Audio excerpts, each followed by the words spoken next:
Welcome to More Than a Few Words, a marketing conversation for business owners. This is your host, Lorraine Ball.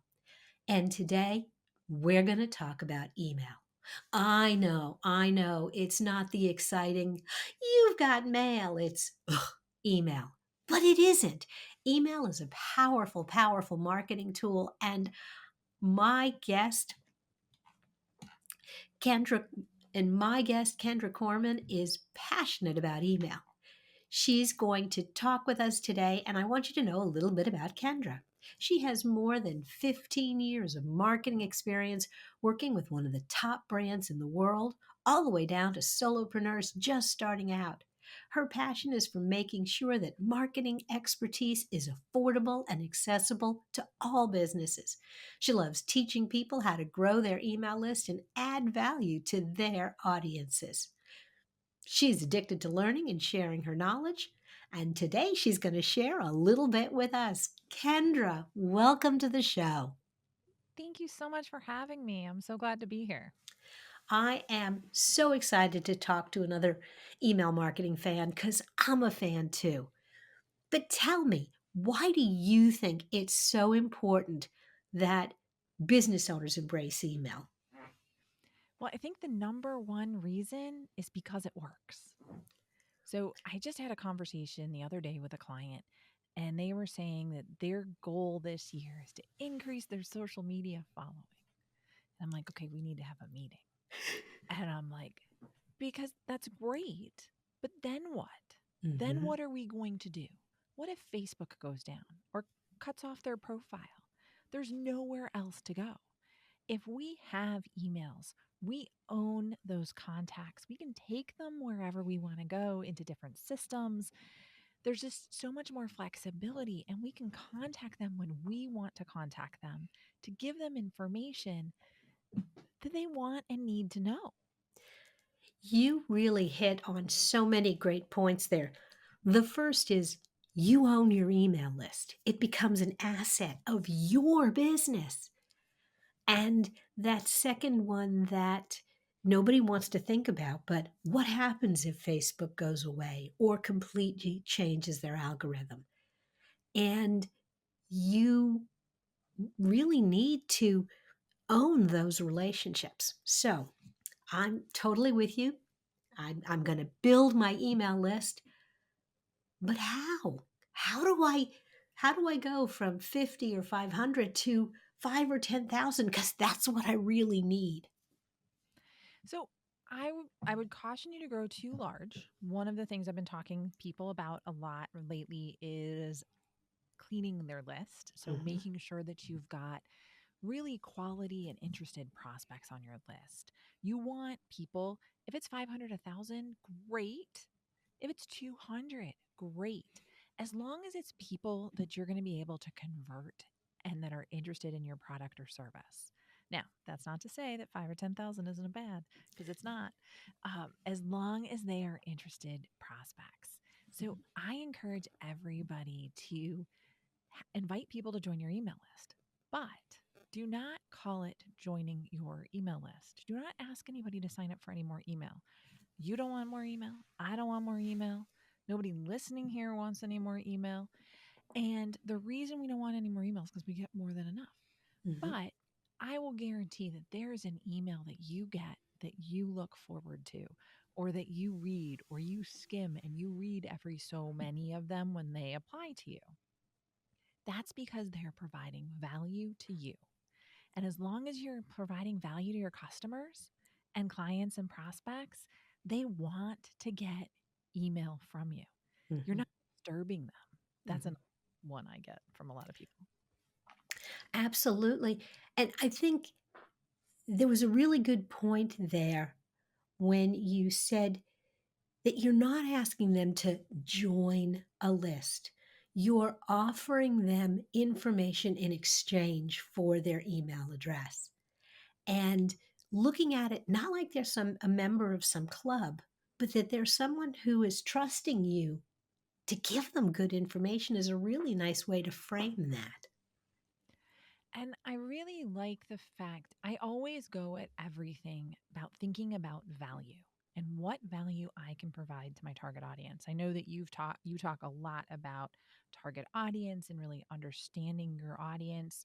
I've heard several of yours. I liked the marketing tip on your customer is more than a number because it's true. It's not just demographics, it's what they feel, it's what they need, it's the Mhm. problem you can solve. So you really need to think about how you can help those on your email list with the problems that they have. Awesome. So, as I'm thinking about my email campaign, are there different types of emails that I can send to different groups of people? Do I just send everybody the same thing? How do I sort of approach this so that it is relevant?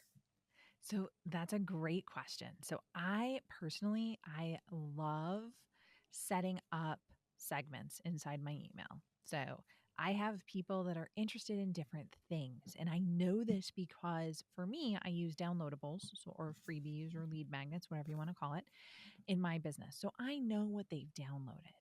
Then I send them welcome emails because, yay, you're on my email list now. I'm super excited to have you. And I want to welcome them and remind them why they joined and give them what they signed up for first.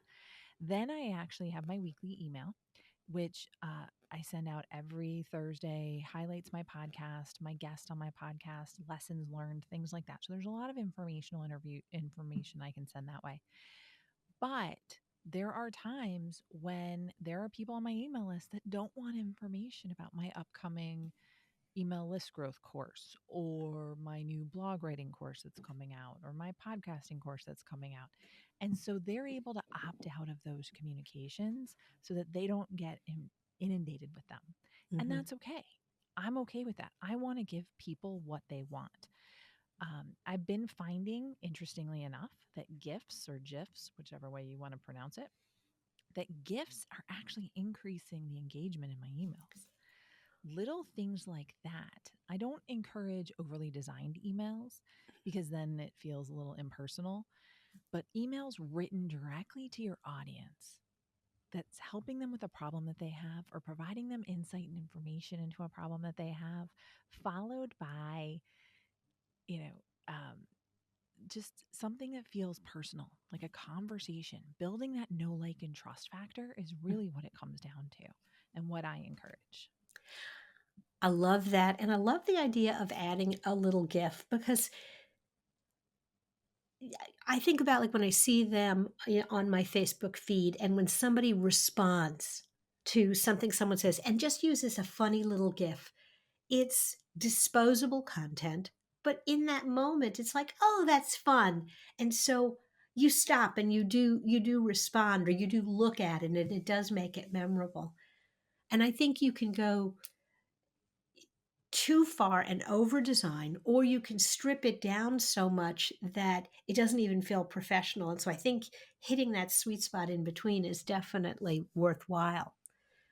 Yeah, and I think you have to find out again, what is that in between for your audience? If you've got, I'm a big fan of like the DISC assessment, Mhm. DISC.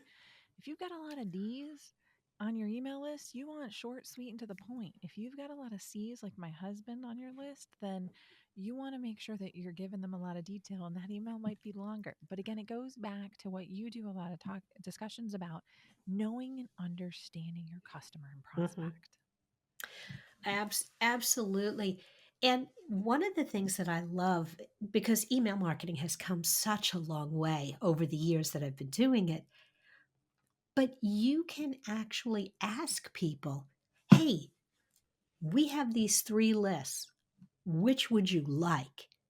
And then put them on that list and stop sending them information about the green dress if all they want are the red dresses. And if they just want pants, don't send them anything about dresses.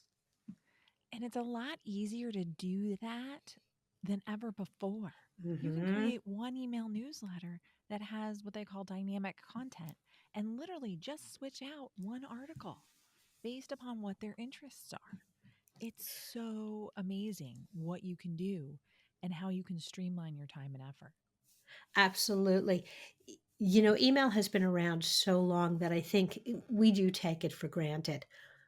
But I remember when I first started my business and I was working with clients and we were sending postcards and they were spending thousands of dollars to deliver something that half the time would end up in the trash.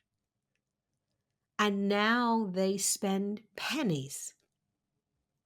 And it's such an amazing tool. So there's a bunch of different information. It ranges anywhere from like 34 to $42 return on investment for every dollar you spend on email marketing. Wow. That Wow. where else do you get those results? Pretty much nowhere else can No. you get that type of return. Email marketing, because it's permission based, because I'm inviting you into my inbox, Mhm. means that I want to hear from you and I want the value you can provide me. And then that also means that I'm interested in potentially buying from you. That's Mhm. part of why it's so successful. Now, I am a big fan of direct mail, the right time and place, depending on who your audience is. Don't get me wrong, but you're right. It's a lot more expensive Mhm. than email marketing. Absolutely. Well, Kendra, at some point we will have to bring you back to talk about direct mail. But for now, we're going to wrap, and I'm going to encourage any of you, if you are curious to learn more about email marketing, if you want to learn more about Kendra, there's going to be a link to kendracorman.com in the show notes, and also this wonderful quiz that she has that can help you understand your list building style. Kendra, thanks again for being a part of the show. Thanks so much for having me.